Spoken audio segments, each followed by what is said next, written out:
নিরামিষ এই ঢেঁড়সের রেসিপি একবার হলেও বানিয়ে দেখুন, যে কোনো আমিষ রেসিপি এর কাছে হার মানবে, এতটাই দুর্দান্ত হয়।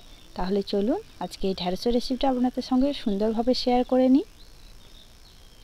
এটা বানানোর জন্য দেখুন এখানে 250 গ্রাম মতো ঢেঁড়স নিয়ে নিয়েছি, একটু কচি কচি দেখে।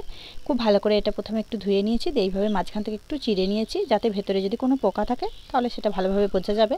এবার এর মধ্যে দিয়ে দিচ্ছি হাফ চামচ মতো লবণ, আর দিচ্ছি হাফ চামচ মতো হলুদ গুঁড়ো।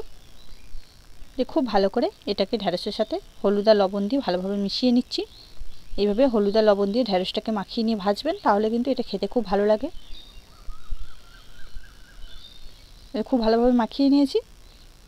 আর এদিকে গ্যাসের মধ্যে কড়াই বসিয়ে দিয়েছি। এবার দিয়ে দিচ্ছি সর্ষের তেল। তেলের পরিমাণটা কিন্তু একটু বেশি করেই দিতে হবে, তবে কিন্তু খেতে ভালো লাগবে। এবার তেল গরম হয়ে গেছে, নুন হলুদ মাখিয়ে রাখা ঢেঁড়সগুলোকে দিয়ে দিচ্ছি। দিয়ে উল্টে পাল্টে এগুলোকে একটু ভেজে নিচ্ছি। গ্যাসের ফ্লেমটা একদম লো করে দেবো, তাহলে ঢেঁড়সগুলো একদম কালার চেঞ্জ হবে না, অথচ নরম হয়ে যাবে। এইভাবেই কিন্তু ভেজে নিতে হবে, বেশি কিন্তু একদম লাল লাল করে ভাজলে এটা খেতে ভালো লাগবে না। এই দেখুন অল্প আছে ভালো করে ঢেঁড়সটাকে ভেজে নিয়েছি, কালার চেঞ্জ করিনি। এর থেকে কিন্তু বেশি ভাজবো না, এর থেকে বেশি ভাজলে একদমই নরম হয়ে যাবে, খেতে একদমই ভালো লাগবে না। আর বেশি একটু সবুজ সবুজ কালারটা থাকলে দেখতেও ভালো লাগে, খেতেও খুবই ভালো লাগে। এবার এগুলোকে তুলে নিচ্ছি। ওই তেলেই দিয়ে দিচ্ছি হাফ চামচ মতো কালো জিরে ফোড়ন, আর দুটো পাকা লঙ্কা এইভাবে একটু চিড়ে নিয়েছি দিয়ে দিচ্ছি। আর দুটো মাঝারি সাইজের টমেটো একটু এইভাবে ছোটো ছোটো করে পিস করে নিয়েছি দিয়ে দিচ্ছি। তো টমেটোর পরিমাণটা কিন্তু একটু বেশি করে দিলে কিন্তু খেতে খুবই ভালো লাগবে, তাই একটু বেশি করেই দিচ্ছি। আপনারা চাইলে কম বেশি করে নিতে পারেন। যে টমেটোটা একটু ভালো করে ফোড়নের সাথে নেড়ে চেড়ে নিয়েছি। দিচ্ছি অল্প একটু লবণ, যাতে টমেটোটা একটু তাড়াতাড়ি নরম হয়ে যায়। দিয়ে খুব ভালো করে একটু টমেটোটাকে 2 থেকে 3 মিনিট একটু নেড়ে চেড়ে নিচ্ছি। আর এদিকে দেখুন ঢেঁড়সটা আমি ভেজে রেখেছি, ঢেঁড়সটা কিন্তু একদম কালার চেঞ্জ করিনি, ভালো করে অল্প আছে ভেজে নিয়েছি।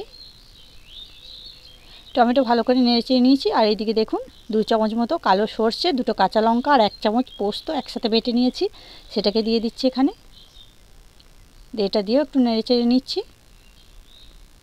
যেহেতু সর্ষে আর পোস্ত এগুলো কিন্তু একটু বেশি করে কষানো যায় না, তাহলে কিন্তু তেতো হয়ে যায় বা খেতেও ভালো লাগে না, তাই অল্প করে একটু নেড়ে চেড়ে নিচ্ছি।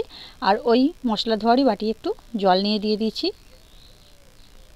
দিয়ে আবার একটু নাড়াচাড়া করে নিচ্ছি। এবার দিচ্ছি হাফ চামচ মতো হলুদ গুঁড়ো আর স্বাদ মতো লবণ। আর এখানে 2টো কাঁচা লঙ্কা নিয়েছি, এভাবে হাতের সাহায্যে ছোটো ছোটো পিস করে দিয়ে দিচ্ছি। তো আমি এখানে কাঁচা লঙ্কা ঝালটাই ব্যবহার করছি, আপনারা চাইলে কিন্তু গুঁড়ো লঙ্কা দিতে পারেন, তবে কাঁচা লঙ্কার ফ্লেভারটা খুব সুন্দর আসে সর্ষের সাথে, তাই কাঁচা লঙ্কাটাই দিচ্ছি। আবারও খুব ভালো করে একটু নেড়ে চেড়ে নিচ্ছি। আর এদিকে দেখুন টমেটোগুলো কিন্তু খুব ভালোভাবে একটু নরম হয়ে গেছে, এই যে।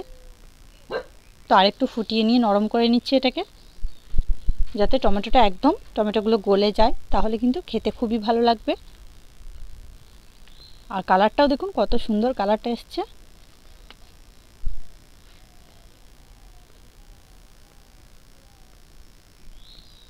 ভালোভাবে নেড়ে চেড়ে নিয়েছি, টমেটো খুব সুন্দরভাবে গলে গেছে।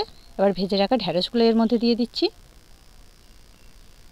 ঢেঁড়সগুলো দিয়েও এটাকে প্রায় মিনিট 3 মতো একটু ভালোভাবে নেড়ে চেড়ে নেব, যাতে খুব ভালোভাবে মশলা ঢেঁড়সের সাথে মিশে যায়।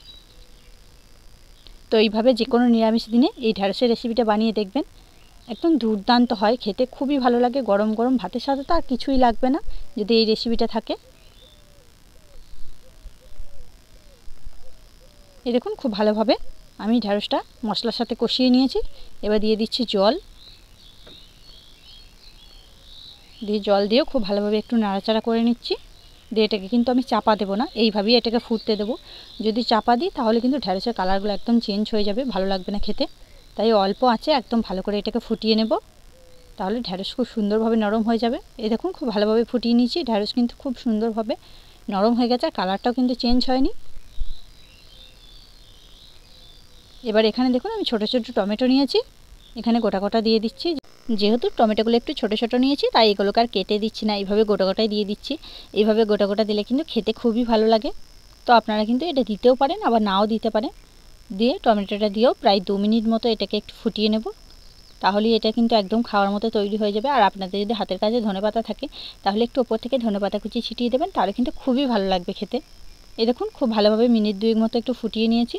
তো এটা কিন্তু একদম তৈরি হয়ে গেছে। এর থেকে বেশি আর এটা ফোটালে ভালো লাগবে না খেতে। এবার এটাকে নামিয়ে নিচ্ছি, তারপর আপনাদের দেখাচ্ছি।